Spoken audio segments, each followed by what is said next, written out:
নমস্কার। তো দেখুন আজকে রাতে আমার ড্রাগন ফুলটি ফুটে গেছে। তো আজকে বিকেলবেলা থেকে টানা বৃষ্টি হওয়ার কারণে আমি ফুলটিকে প্লাস্টিক দিয়ে ঢেকে রেখেছিলাম, নয়তো বৃষ্টির জলে সব পরাগরেণুগুলি ধুয়ে চলে যেত। আর বৃষ্টি হওয়ার কারণে ফুলটি অনেক ভারী হয়ে যাওয়ার ফলে ডাল থেকে অনেকটা হেলে গেছে। তো আমি পরে এটিকে সাপোর্ট দিয়ে দিয়েছি দড়ি দিয়ে। আর এইভাবে আমি পরাগরেণুগুলিকে গর্ভকেশরে লাগিয়ে পরাগায়নটি সম্পন্ন করে নেব। আপনারা চাইলে এটি হাতের সাহায্যেও করতে পারেন। আর পরাগায়ন করার ফলে ড্রাগন ফলের কোয়ালিটিও খুব ভালো হয়। আর রাতে যখন ড্রাগন ফুল ফোটে তখন দেখতেও খুব ভালো লাগে। আমার দেখা ফুলের মধ্যে ড্রাগন ফুল হচ্ছে সবথেকে বড় ফুল। এর আগে আমি এত বড় ফুল কখনো দেখিনি। আর এখনও টানা বৃষ্টি হয়েই আছে।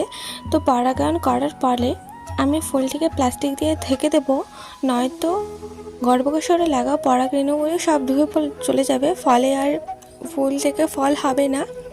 তো আপনাদেরও যদি মনে হয় পরাগায়ন করার পরে বৃষ্টির সম্ভাবনা, তো অবশ্যই ফুলটিকে প্লাস্টিক দিয়ে ঢেকে দেবেন আর সকালে উঠেই প্লাস্টিকটি খুলে দেবেন। তো দেখুন আমি এখানে ফুলটিকে প্লাস্টিক দিয়ে ঢেকে দিয়েছি।